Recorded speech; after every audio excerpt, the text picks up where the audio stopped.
see the world through other people's eyes. Now, empathy is a quality of character that can change the world. Okay. Okay, great. So, you know that I'm working on a book, and the book is about empathic action, and I'm going to include, there's a French word called vignettes, which I don't know if it translates to English, but it's kind of like, in textbooks, for example, you have the actual, material that's being covered in the textbook, and then sometimes they have these little boxes where it's sort of like a case study or a specific example that connects to the material but doesn't break up the material because you're kind of reading it as a standalone. Oh yeah, little boxed area, right? Yeah. So in French it's called a vignette, and I'm planning to include a lot of different vignettes throughout the book to give examples of empathic action in a variety of different spaces, right? So even though you're bringing together people who are experts in empathy, and you're part of this movement, you are also engaging in action, right? So you are also a good example, and not only just a good example, I think you're like one of the most active empathy collaborators, stewards, curators on the planet, right? Yeah.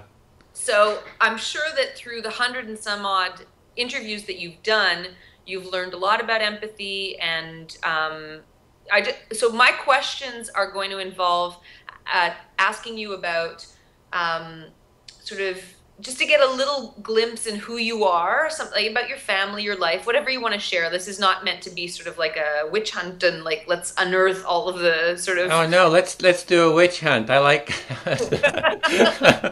Oh, I love witch hunts. When I'm the witch, let's find all my unempathic moments. Let me reveal all my unempathic moments. Okay, so I will ask you a little bit about your family and your background and get to know you a little bit so I have some context about who you are, and I will ask some questions about sort of what got you motivated to do this work and what's kept you inspired and what have you learned. So it's going to be that type of interview. Oh, great. Yeah? Yeah. Sounds good. So, and as I've said to all of the people that I've interviewed for my PhD and now all the people that I'm interviewing for my book, is that I will 100% circulate anything that I write back to, like if I end up paraphrasing you or quoting you directly, you'll get the chance to see whatever I write, because I want to make sure that you're comfortable with how you're being discussed in the book. So yeah, so you have my promise that will happen. Oh, okay, I'm pretty flexible about that. I trust you. All right. And then we could, at the end, when we finish with the interview, we could talk logistics and chat about the circles and how things are going. And I'd love to hear an update because I have a little bit of time today. Okay, great. Yeah, I'm really glad. This is really a lot of fun to be interviewed. I've done like over 150 interviews just via Skype, and so it's fun to be on the other side too. Excellent. Okay, all right. So I'm hitting record now, and so hi Edwin. Thank you very much for agreeing to be interviewed, and I thought we would start from the very beginning. I would love for you to take me on a journey, a little narrative about your life, your childhood, your adolescence, your young adulthood, sort of any salient things that happened to you in life, the parents you had, whatever that you think might be helpful for us to get a picture of who you are and where you came from. Yeah, so kind of the first thing that comes to mind around that is my parents. My father was born in East Prussia, which is part of Germany before World War II, and is now part of Poland. And my mother was born in what would be now would be Eastern Poland near Lublin. So they were Germans living kind of in the eastern part of Europe, and so they were kind of very affected by World War II. And I actually made two documentaries, about their lives. We went back and kind of looked at that. So that's actually on my website. So, but the main thing there is my parents were really quite traumatized by the war, because with my father, the area where he lived, East Prussia, was the first part of Germany that the Russians came to, first part of Germany. So they were really taking out their revenge. And, because he was just nearing military age of 16, they hid him in the barn. And when the Russians came in, they killed everyone in his family. So, yeah, so he was the one that, went downstairs, after they had been there, and just found all the bodies of his parents. And he said his sister was still alive, and getting another call, I'd have to end that. And that, she said, she was paralyzed, because she'd been shot in the spine. She said, if more Russians come in, because the soldiers were coming in on a regular basis, that I'm going to ask them to shoot me, to kill me, because I just can't, I'm paralyzed and I just can't take this. And he went and hid, and a little while later he just heard a shot, and they'd shot his sister too. So anyway, it was that kind of, being in the war, the trauma. He was eventually caught and put into a Russian concentration camp, and eventually kind of released, went to the East Germany, and then snuck across the border into West Germany. And my mother, her family was also German, like I mentioned, living in the eastern part of Poland. So when the Russians came in, they were kind of not captured, but occupied. That area was occupied. And if you know the story of, Stalin told the soldiers that they could do whatever they wanted, or that's the story I've heard, for 2 weeks. So it was like 2 weeks of, gang rapes and that kind of stuff. So they were both, kind of coming as refugees from that part of the world, getting to East Germany and eventually getting over to West Germany. And so they immigrated in around the early 50s to the United States, to Cleveland, Ohio. And I was born about 2 years after they got married here. And so it's kind of that kind of background history that, so anyway,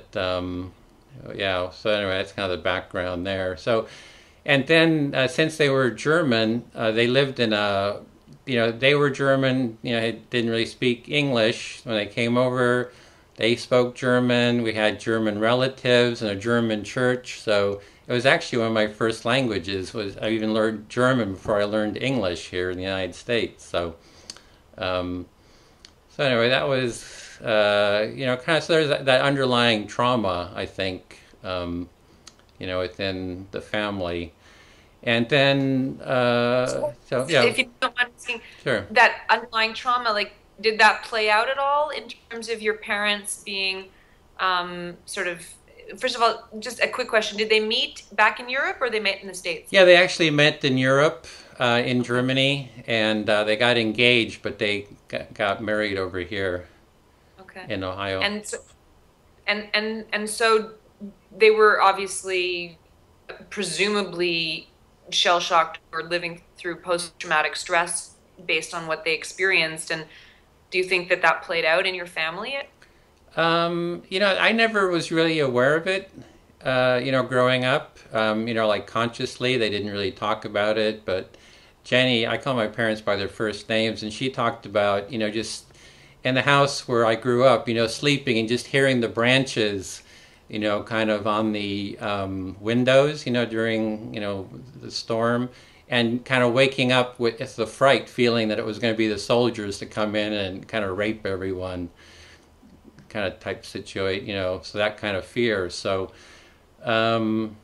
So I think it was kind of like an underlying, kind of anxiety. I mean, there's so many people have that, and they still function, they still go to work, but that's like part of their lives. So anyway, I mean, with that as kind of a backdrop, I wasn't really aware of it. Consciously, I kind of grew up as a only child, kind of happy-go-lucky. So we're at about 5 years old. My parents moved from Ohio, where all the relatives had moved, and moved to California. And they were a little bit of pioneers, off leaving the family. They left Germany. They left the family, the relatives in Ohio, and went to California and Sacramento. So that's kind of where I really grew up. So yeah, that's kind of and grew up in sunny California, and it was a pretty easygoing life. The living in the suburbs of Sacramento and going fishing and going to school, and so it wasn't terribly. I didn't think about empathy at the time, but my parents were very religious, kind of evangelical Christians, and I wasn't aware of it. But they did, at the time, but they'd be considered conservatives, Republican. And religion was a big part of the family life, and I kind of grew up in that, and was, I would say, evangelical Christian. So, and yeah.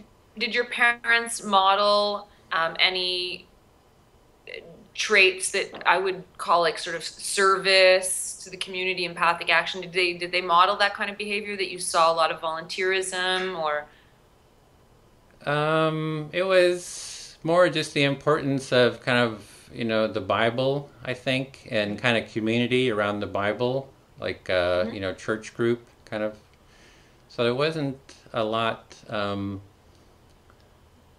it wasn't, I remember talking to you, your folks had kind of gone out, I think, and done a lot of service kind of stuff. I think my parents, because they were really, having had nothing, just security was very important.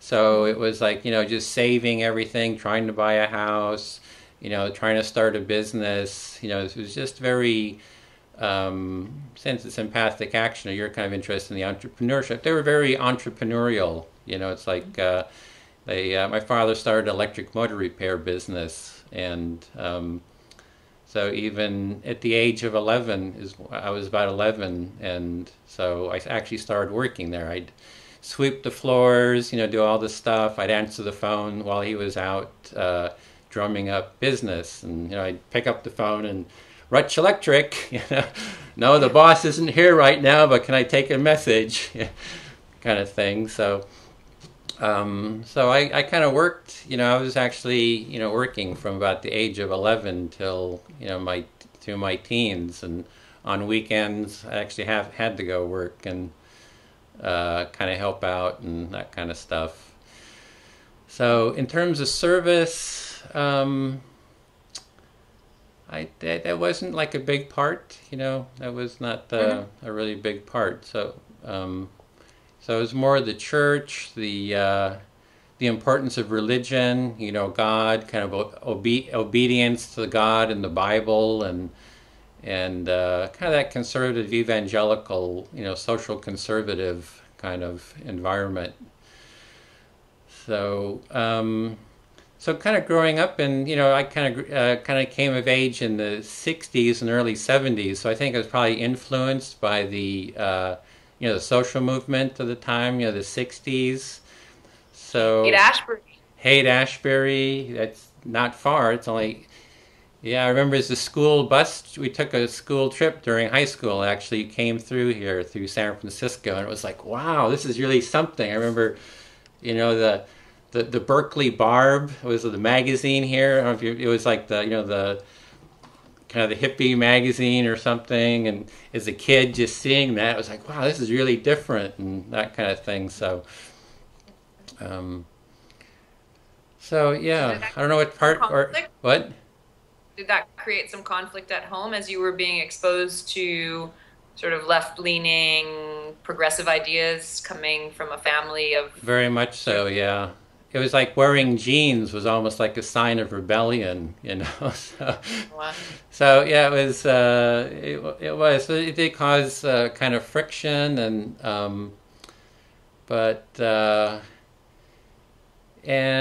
let's see, what was other kind of.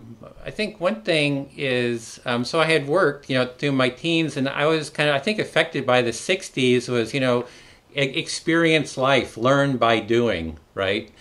And so I thought, well, I don't really like high school. It's boring. And so I just took a couple extra classes and got enough credits, and I graduated in 3 years.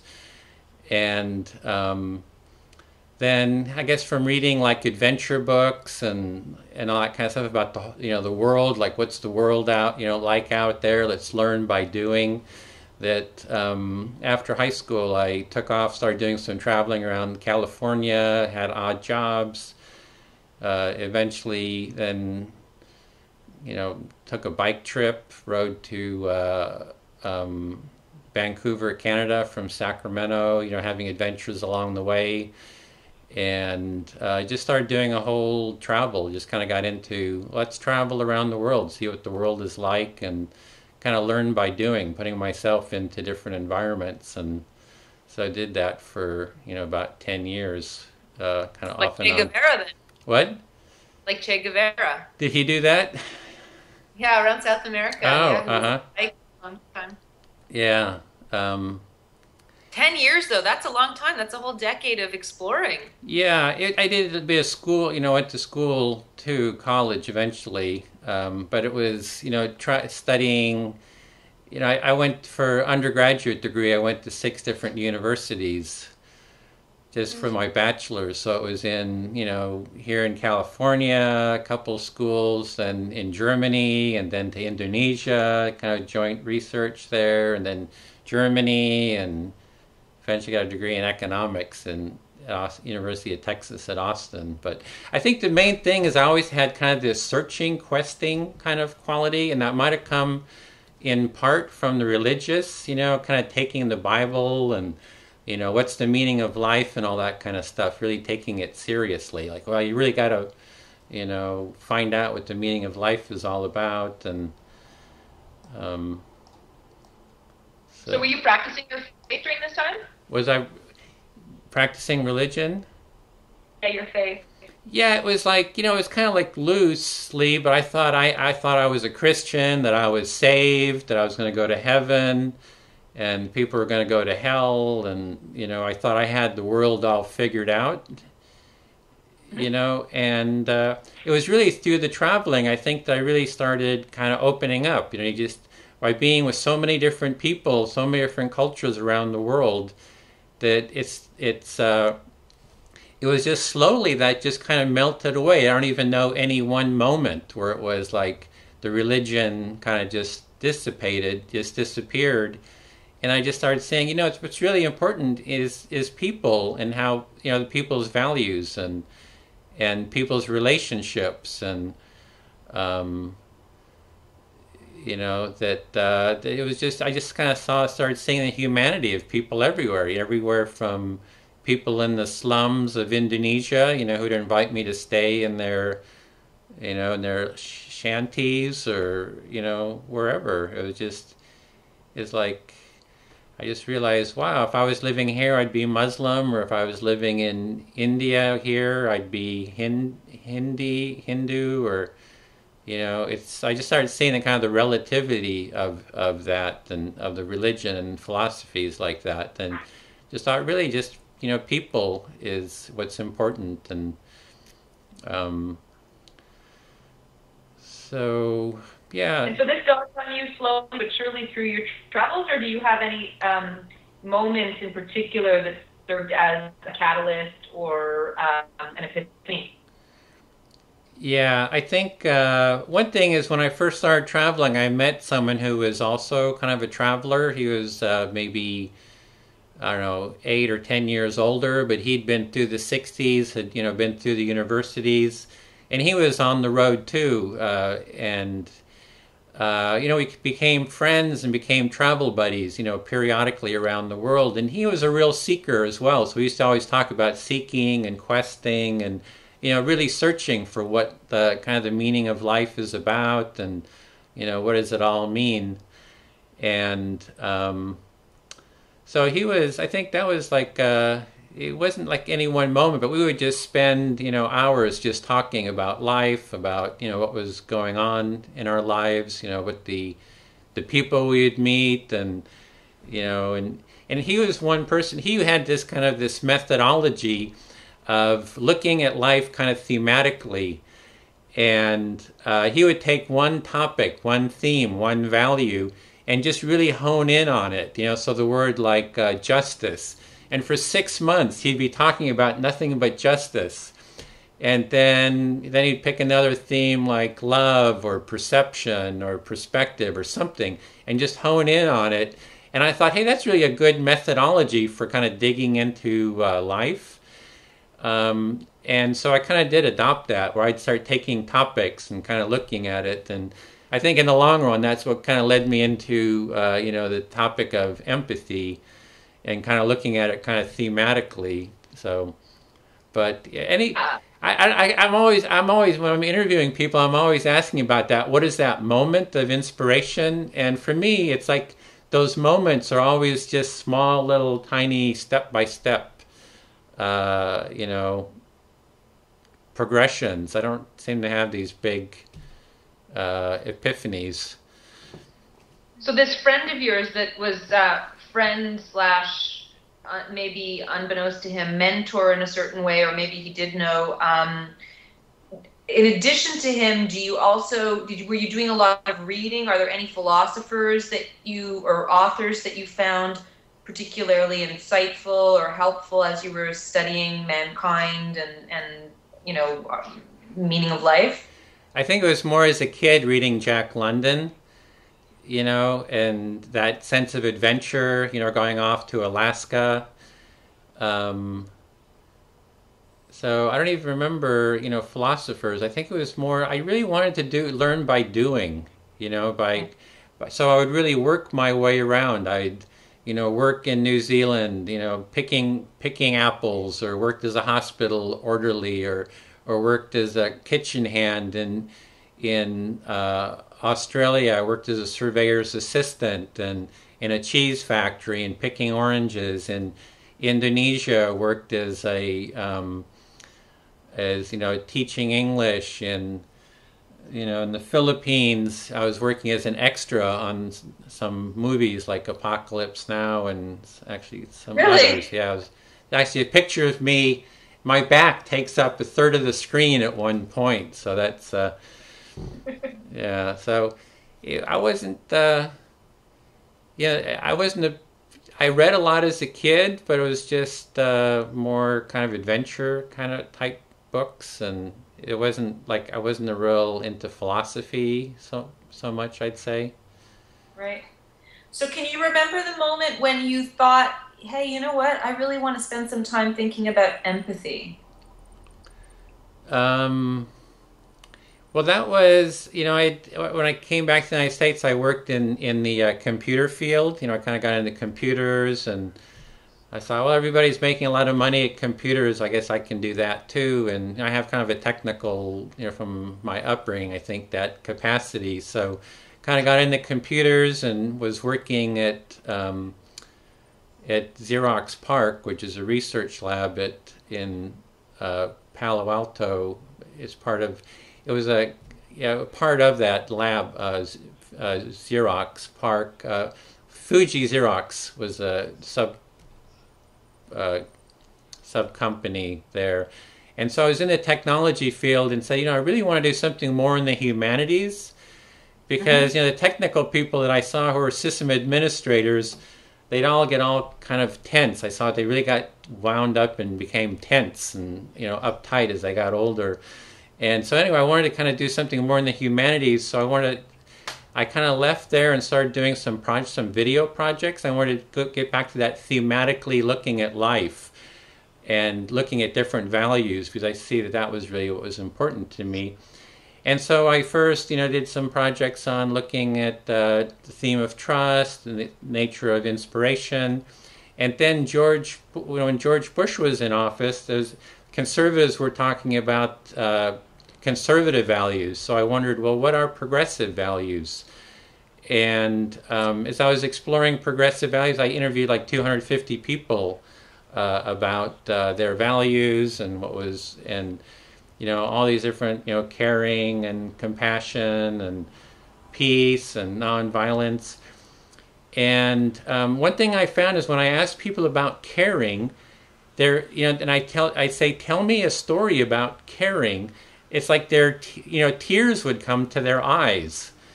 And I thought, wow, this is really meaningful to people, this sense of caring. And as I kind of looked into it more, I read some of the work of like George Lakoff, who wrote about, empathy being a foundational progressive value, and then kind of related to empathy being the kind of the first step towards caring.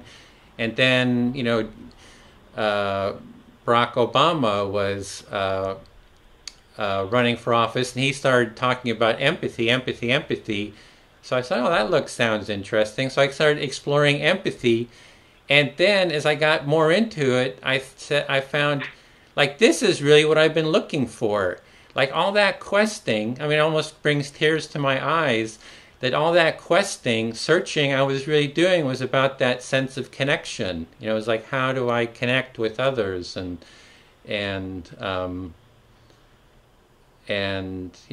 that quality of connection, and just what it kind of does to me, just as in my body, I can just feel the kind of the warmth, the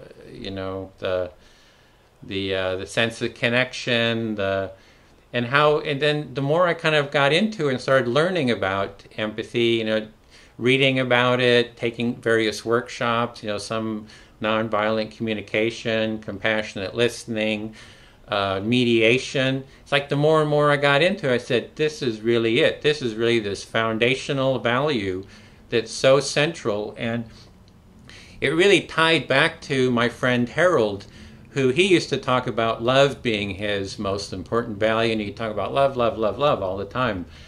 And he really, for me, embodied kind of the 60s, the core of the 60s movement, which was about that sense of love and care and compassion, which was really about empathy, it seemed to me. And so that kind of just tied it together, having talked with him, having all those adventures we had, kind of the search, the quest, that, it's really about that sense of empathy. So it's just kind of, I think that's kind of the general narrative, how it came about. So you had a model of doing interviews once before.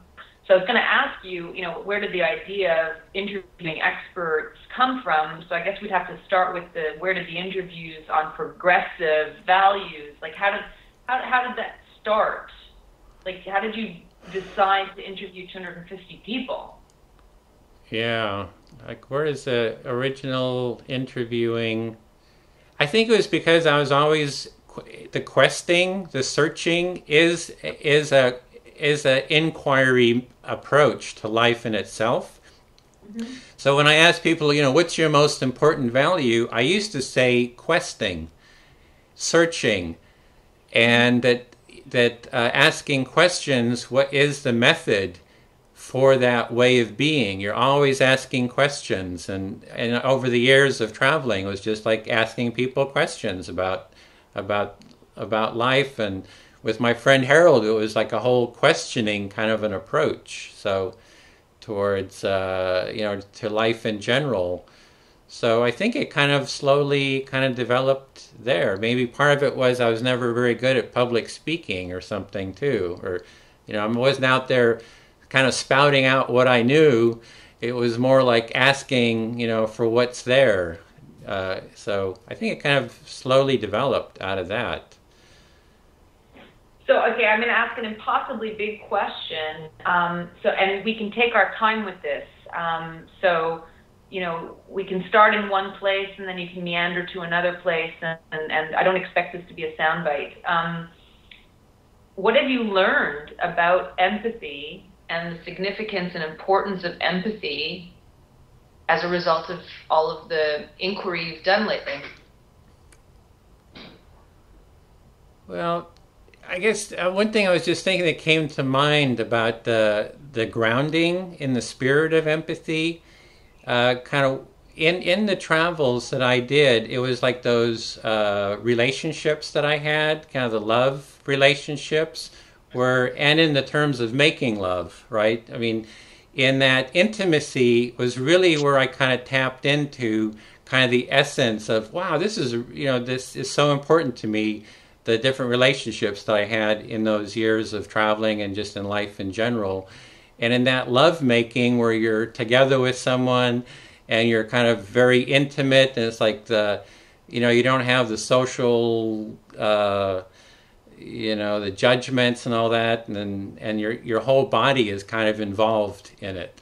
So that was almost like a kind of a touchstone in the terms of what can connection be like at kind of almost its, most profound, right? So that was kind of like, I have that is kind of like an aspect of life. And then dealing with life in general, which is full of its judgments and its stresses and strains. And then empathy is, as I've kind of discovered it, is kind of the steps towards getting to that deeper intimacy. So in growing up, right, my folks are conservatives. I was more in the progressive, I'd kind of moved more towards progressive, and we'd be arguing like all the time, it's just like all this fighting, and I have the answers, and no, you're wrong, you're wrong. So one of the biggest things in terms of empathy, how it's been changing, is instead of fighting with them, I try to listen now to really see who they are, and it's like, it's amazing. I mean, it's like the sense of connection is just so much deeper, And I mean, in its sense, just having that sense of connection with family and having that with, others too. I mean, it's just so, that the empathy is kind of like the gateway to that, And what do you think blocks us from having that degree of vulnerability, capacity to listen to other, empathy? So what's the hindrance? Yeah, what's keeping, I would say probably the way we've been raised. One thing is we have the societal structures that are already structured, pre-structured, that you're born into a structure where there's already a the game is already set with whatever those blocks are already in place.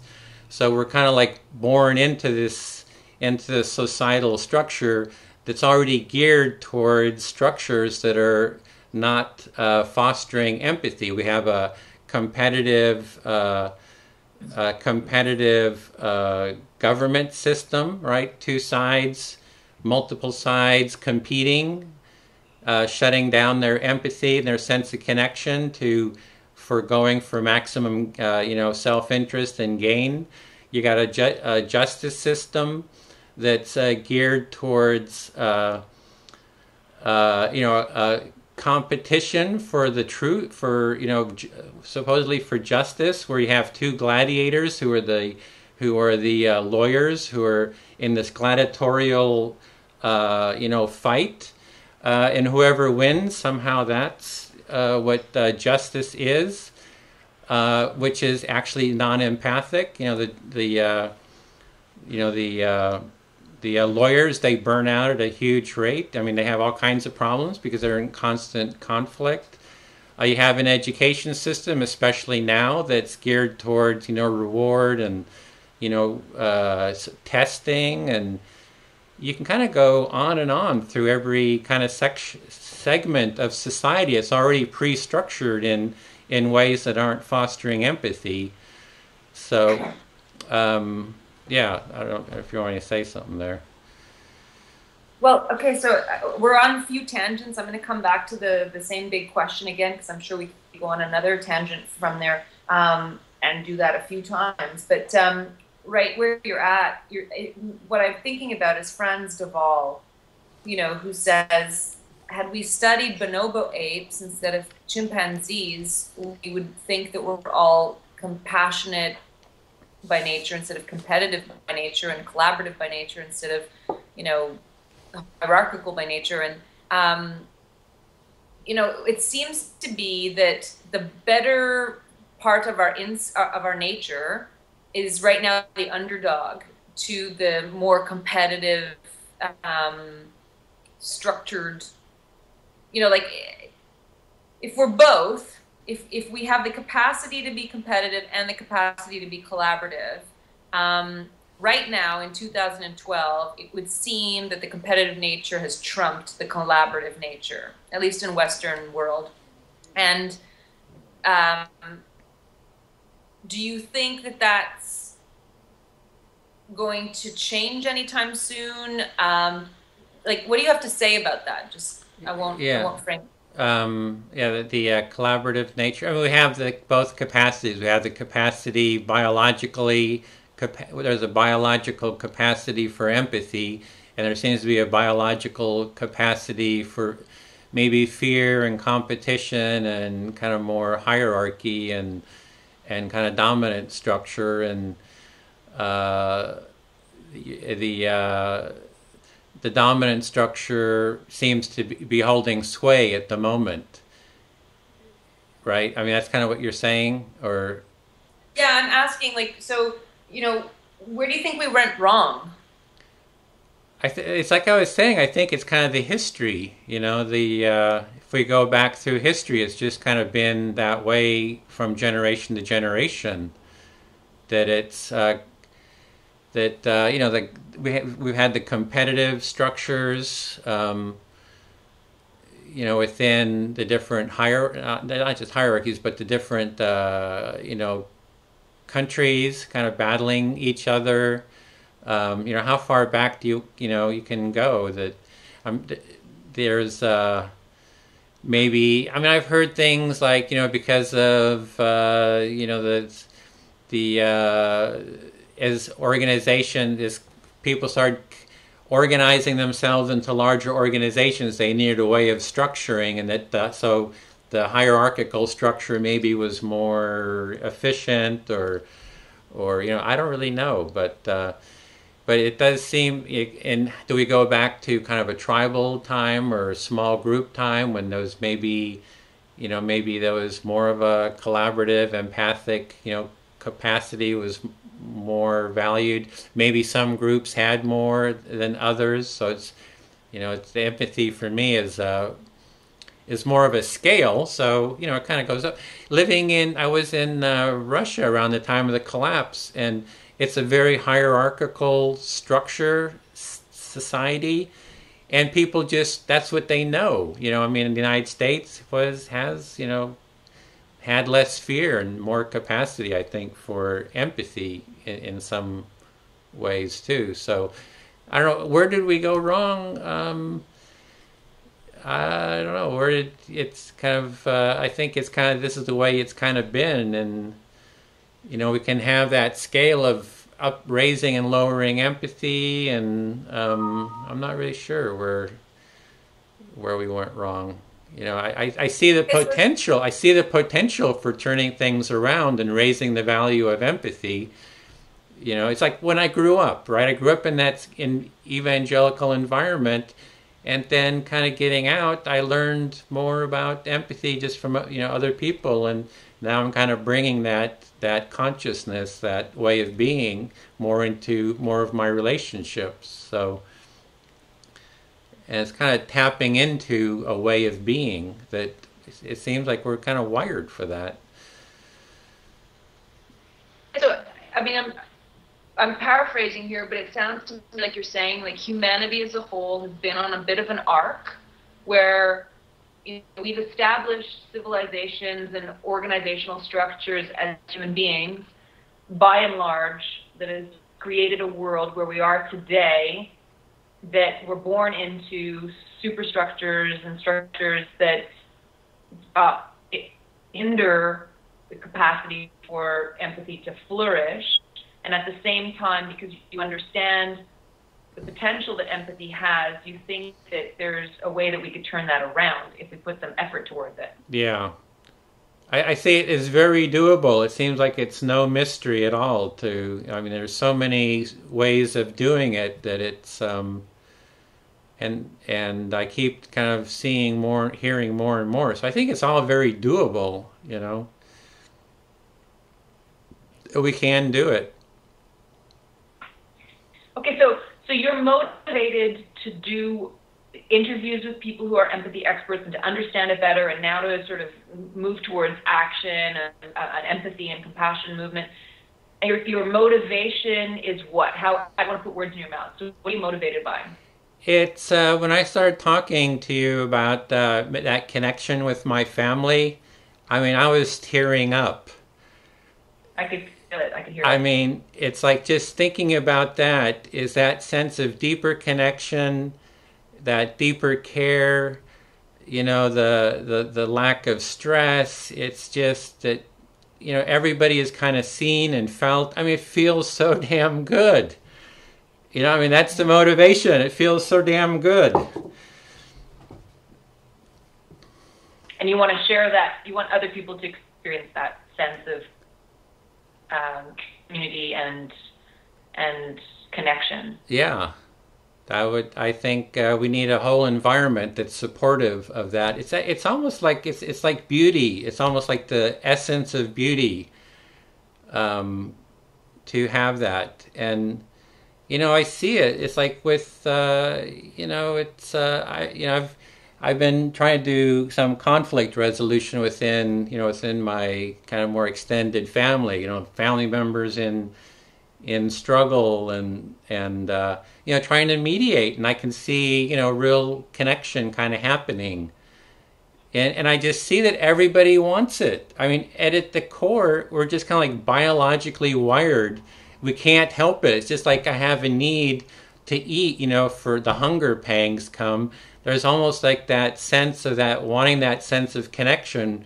Is like we're like pre-wired to kind of want that. And yeah. And would you say that it's is it fair to say that we're in some ways rejecting something that's so profoundly innate and suppressing it?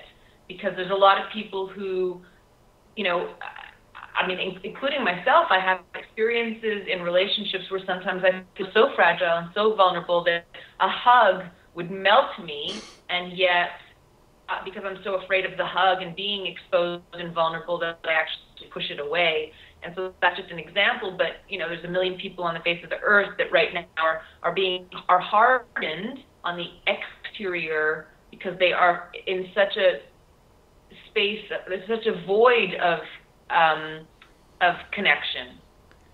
Yeah, we're like biologically, when we become disconnected, we're biologically wired to be in pain. So there's this constant striving that we want to get in connection because, it's painful not to be in connection for whatever, I think that's maybe just how we're biologically wired to. And there is that vulnerability, like you're saying, being hugged, that like, I don't want to be hugged because, maybe I'll lose myself, right? That sense of really deep losing yourself. And if somebody is not totally empathizing with you, you could lose yourself and kind of go into like a total disassociated void or something like that, where you'd never kind of come out of. So I guess when I talk about a culture of empathy, it's really kind of making the world, I guess in a sense, safe for that, saying this is really what we need to foster, and we can foster the environment that is supportive of that. Of that way of being, so that vulnerability, that we're not even vulnerable in one sense, because the environment is so supportive and empathic, and it's like a lot of times I hear people say, well, you got to be authentic, it's like this thing, you got to kind of be who you are. And it's like this struggle. You got to have courage to be authentic. But I'm sure you've been with people who are just caring, who care about you, who are empathizing with you, and you just automatically kind of open up and share with them. And it's not even like a sense of courage. It's just like this whole environment that's so supportive. Yeah, and I think that there's a lot of people in our society that haven't been around that energy or space, and they're in a lot of pain. They're suffering. Yeah. They haven't kind of tapped into that feeling and have, maybe little bits and pieces, and they feel like everything is about closing yourself off and kind of grabbing, what you can without, being open yourself. So what role does spirituality play in your life? I don't even use the word spirituality. It's just not. I've kind of looked at the word once, and I thought that spirituality. There's different ways of looking at spirituality. One is there's a spirituality that it's kind of like evil, right? Evil is this notion of something that's in this other dimension, that a dimension beyond the dimension that we're living in. Or spirituality is like a supernatural kind of force. So I don't really see that, I guess by definition you can't see it, but so I don't use it in that term. So I've used spirituality in the sense that whatever I'm feeling a spirit of something. So at this moment, there's a certain spirit, a certain feeling. I'm seeing you scratch your head. See the top of your head on the video. Is that right? Is the video playing? What? Is the video playing on your side? Yeah, I'm recording. I'm recording the video. Are you kidding me? No. Oh my gosh, I only see your photograph. So earlier when you were saying it's just audio, I was like doing my nails while I'm listening to you talk. I'm glad I haven't been picking my nose. Oh, this would be a great surprise moment. Your eyes are shining with surprise. Are you kidding me? Because the whole time I'm thinking you're just hearing my voice, and now you've shared so many intimate things, and I haven't even been looking at the screen, so I haven't been you must be thinking that I'm completely uninterested. That's not the case at all. Yeah. Oh, no, I feel your interest and your concentration. Yeah. Okay. I'm sitting back, listening, wondering. It's too funny. Oh my gosh, I'm so embarrassed. Anyways, okay. Yeah, I can feel your embarrassment. So I can feel your cheeks turning red. Okay. And so how can I get you on Skype so I can feel that I'm talking well, to you? I did that because of the bandwidth. So I had shut down my video. I can turn it up. I can turn it on, and maybe you can see me, and that'll. I can see you now. Yeah. Hello. Hi. The bandwidth. I thought I could cut off my video to you, and then there would be more bandwidth because it was kind of like breaking up there. That's too funny. Because at various points I've been listening, obviously, at various points of the interview, I was thinking, man, it's a shame that this is not being recorded because, what you're sharing is so amazing and so important. And, anyways, okay, so. It's all being recorded for posterity, for history, right? This will be a good moment in it, so. Okay, well, so hold on. Let's go back to where we were. Were you suggesting that we end the interview? Oh, no, I was just getting started. No. I can keep going as long as you want. Okay. Yeah, the reason why I bring up spirituality is that my reading of Buddhism, which is not terribly deep, but is not also neither is it superficial, and my reading of sort of, I guess, people that would be, if they had to be categorized in a bookstore, they'd be in this sort of self-help spirituality section, okay? And not even so much self-help, but they'd be called New Age, okay? Like when you're describing a sense of connection with another person, it reminds me of some of the discourse around we are all one, which is kind of getting a little bit in the direction of what is consciousness and who are we in the quantum mechanics. And you've got sort of like Deepak Chopra and others talking about the oneness that we are. And I wonder whether or not you ascribe to sort of that, what is being described as New Age thinking, which is really rather not New Age at all, but has been around for forever. I just wonder whether or not you situate yourself as a humanist, or whether or not you see yourself in some kind of framework, any kind of spiritual framework. Not really. The oneness, I kind of see maybe where they're kind of going with that, but I don't identify with it. I think it's really the empathy. This is that state, that sense of connection. For me, is what empathy is, and I just like to take out the mysticism out of it. Take out. Just kind of bring it down to experiential, like what are you really, it's almost like, I would say that I would identify more with the arts in that sense. Looking at a painting by Van Gogh or some of the old masters, or, any really fine art, I think I would identify more with that and that humanity that's within that. And then, with the science as well, that I'm really interested in all the science and how that works. So I would say it's more the arts and the science versus, any kind of, New Age. I've kind of been skeptical of all of that. Having lived for a year at Esalen, the home of the human potential movement and all that. So, I'm kind of like skeptical, a little, don't want to kind of get into I don't know that group. Could you share what they're about? Well, the Human Potential Movement was kind of the home. It's Esalen Institute is on the Big Sur coast, and it's this beautiful retreat center. And Fritz Perls and all these therapists. They all went there. I think all these different bands went there in the '60s.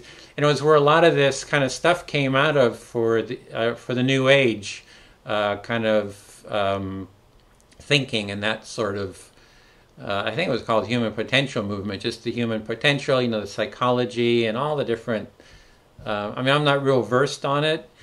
So it's like so, and they do all kinds of workshops. It's maybe, I don't know, in the East Coast, like Omega or something. But they were like the first real place, for doing it. And their ongoing workshops. It's incredibly beautiful. Sitting in the hot tubs, on the edge of a cliff, and you're looking out at the ocean. And so, and working there, I saw it's just like everywhere else. It's. So, the same office politics, and, it's all the same everywhere, kind of, I guess. So I guess I don't, if I think in terms of spirit or spirituality, I think the different feelings that I have, or if you kind of look in your own body and feel whatever you're feeling right now, that the variety of feelings you have, I think of those each as spirit. That would be the spirit. You could, an intellectual who's in the university has a way of being, a felt experience, and that would maybe be a spirit. If somebody who says that they're very reasoned and rational, I've done this. I've actually lost you. Oh, do you hear me? I'm going to turn off my video just in case. Does that? Okay, but I know I'm on. So yeah, you're on. So I'm recording. I have a second camera, so I'm actually being recorded as well from a different camera. So I've asked people who say reason is their most important value, and I said, well, tell me. Lost you. Oh, let me hang up real quick and call you back.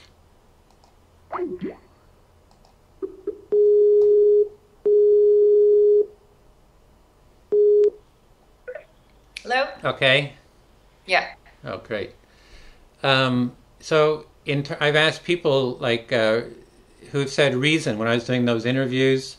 Somebody would say reason is my most important value. I said, well, what does reason feel like? And they would say stories like when I was growing up, I always felt like confused and demeaned or whatever, and insecure. And I found that if I started thinking about things, I had a feeling of security. So for them, even reason, people say, oh, reason's this thing that's separate, but reason has its own feel. And that feel is, could say that's the spirit of reason, the feeling of reason. So maybe I use feeling and spirit kind of interchangeably. You could, but you don't, so okay. I don't know if that makes sense, but. Yeah, you're taking it away from sort of anything that's about God or, okay. Yeah. Because it's just interesting because you're coming at this notion of like fraternité, community, connection to people from a truly humanistic point of view, and you're saying that you kind of trust science and you trust the human nature, and it's not coming from a place of any kind of spiritual orientation or paradigm. And yet, I think most of the religions in the world and most of the mystics and sages in the world would come to a very similar conclusion as you in terms of our greatest capacity and our greatest potential is around empathy, non-judgment, kindness, love, service. So it's interesting. Yeah. Well, we're kind of wired for it, so it's like hard not to come to it maybe because it's like, we're wired to eat, to do all the bodily functions. So see the world through other people's eyes. Empathy is a quality of character that can change the world.